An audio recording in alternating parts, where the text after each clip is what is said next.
Il y a quelque chose dans la vie du chrétien que le monde ne comprend pas. Une paix qui n'a pas de sens selon les circonstances. Une stabilité qui résiste aux tempêtes. Une protection que les statistiques n'expliquent pas. Et le monde regarde ça, et ne comprend pas. Ce matin, le psaume 121 nous donne la réponse. Il y a un gardien au-dessus de ta vie. Invisible aux yeux du monde. Mais réel. Actif. Jamais distrait. Et c'est cette réalité, que les non-croyants ne voient pas, qui explique tout ce qu'ils ne comprennent pas dans ta vie. Restons ensemble dans la parole. Le monde entier cherche trois choses. La sécurité, la paix, et la certitude que demain sera meilleur qu'aujourd'hui. Il les cherche dans l'argent, dans les relations, dans le pouvoir, dans la santé, dans les systèmes de protection humains. Et ces choses peuvent s'effondrer en une nuit. Mais le chrétien qui a vraiment compris le psaume 121, a quelque chose de différent. Pas une meilleure assurance vie. Pas un compte en banque plus sécurisé. Un gardien qui ne sommeille pas. Une protection qui couvre 24 heures sur 24. Une faveur qui va devant lui, comme un bouclier. Et c'est ça que le monde ne comprend pas. Jean chapitre 14 verset 27. Je vous laisse la paix, je vous donne ma paix. Je ne vous la donne pas comme le monde la donne. Pas comme le monde la donne. La paix du monde est conditionnelle. Tout va bien, donc je suis en paix. La paix de Jésus est inconditionnelle. Tout s'effondre et je suis quand même en paix. C'est ça que le non-croyant voit dans ta vie, et ne comprend pas. Comment tu peux traverser ce que tu traverses, et tenir? Comment tu peux perdre ce que tu perds, et ne pas être détruit? C'est la paix que Jésus donne. Pas celle que le monde comprend. Psaume 121, verset 1. Je lève les yeux vers les montagnes. D'où me viendra le secours? Le non-croyant lève les yeux vers les banques, vers les gouvernements, vers les réseaux, vers les hommes puissants. Et toutes ces choses peuvent décevoir, parfois en une nuit, parfois en une décision politique, parfois en un résultat médical. Les systèmes humains de sécurité ont tous une fragilité fondamentale. Ils sont construits par des hommes limités pour d'autres hommes limités. Le chrétien lève les yeux vers quelque chose de plus haut que les montagnes, vers le Dieu qui a fait les montagnes. Vers celui qui n'a pas de fragilité. Pas de limite. Pas de date d'expiration. Et ce regard-là, cette orientation du cœur vers Dieu en premier, change la nature de tout ce qui suit dans la journée. Psaume 121, verset 2. Mon secours vient de l'Éternel, qui a fait les cieux et la terre. Qui a fait les cieux et la terre. Celui qui a créé l'économie mondiale, peut te pourvoir malgré elle. Celui qui a conçu la biologie humaine, peut guérir ce que la médecine ne comprend pas. Celui qui gouverne les nations, peut protéger ta famille dans le chaos politique. Le non-croyant est à la merci de ces systèmes. Le chrétien a accès à celui qui les a tous créés. Psaume 121, versets 3 et 4. Il ne permettra point que ton pied chancelle. Celui qui te garde ne sommeillera pas. Voici, il ne sommeillera ni ne dormira, celui qui garde Israël. Il ne sommeille ni ne dort. Le monde te propose des systèmes de sécurité qui ont des angles morts. Des alarmes qui peuvent tomber en panne. Des assurances qui ont des clauses d'exclusion. Mais le gardien du chrétien, il ne dort pas. Il ne prend pas de pause. Il n'a pas d'angle mort. 24 heures sur 24, sa garde est active, totale, sans faille. Psaume 121, verset 5. L'Éternel est celui qui te garde. L'Éternel est ton ombre à ta droite. Ton ombre à ta droite. Pas loin. Pas général. À ta droite, à côté de toi, dans la même pièce, dans la même réunion difficile, sur la même route. Sa présence est personnelle et rapprochée. Et l'ombre protège. Elle se met entre toi et ce qui brûle.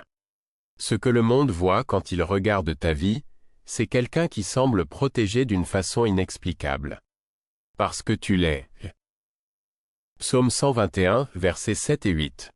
L'Éternel te gardera de tout mal, il gardera ton âme.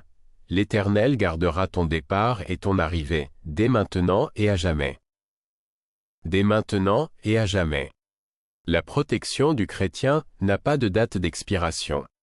Elle n'est pas soumise aux conditions du marché, ni aux humeurs des gouvernements, ni à l'état de l'économie mondiale. Dès maintenant et à jamais. C'est la garantie que le monde ne peut pas offrir. Et ce verset couvre chaque mouvement de ta vie. Quand tu sors de chez toi le matin, il garde. Quand tu rentres le soir, il garde. Les routes, les voyages, les déplacements imprévus. Le non-croyant compte sur les statistiques de sécurité. Le chrétien a un gardien personnel, actif, vigilant sur chaque trajet. Je veux être précis. La vie chrétienne n'est pas une vie sans problème. Le psaume 121 ne promet pas l'absence de tempête. Il promet une présence dans les tempêtes qui change tout à leur issue. Premièrement, le chrétien a une identité qui ne peut pas être détruite. Romains 8, verset 38. Ni la mort, ni la vie, ni aucune puissance ne peut nous séparer de l'amour de Dieu. Le non-croyant construit son identité sur des choses qui peuvent s'effondrer. Sa carrière, sa réputation, ses relations, sa santé, son compte en banque. Quand ces choses s'effondrent, son identité s'effondre avec elle. C'est pour ça que les crises économiques produisent des suicides. C'est pour ça que la maladie détruit les gens de l'intérieur avant de les détruire physiquement. Parce que sans ancre profonde, quand le bateau perd sa cargaison, le capitaine perd son sens. L'identité du chrétien est ancrée en Christ, et Christ ne s'effondre pas. Quand tout tombe, il reste. Et le monde voit cette stabilité et ne comprend pas d'où elle vient. Deuxièmement, le chrétien a un avenir garanti. Jérémie 29, verset 11. Des projets de paix et non de malheur, pour te donner un avenir et une espérance. Le non-croyant vit dans l'incertitude de l'avenir. Le chrétien vit dans la certitude que son avenir est dans les mains de Dieu, et que ses mains ont de bons plans. Pas l'absence de difficultés. La certitude que la destination finale est bonne. Troisièmement, le chrétien a accès à une sagesse qui surpasse l'intelligence humaine. Jacques 1, verset 5, si quelqu'un manque de sagesse, qu'il la demande à Dieu qui donne à tous simplement.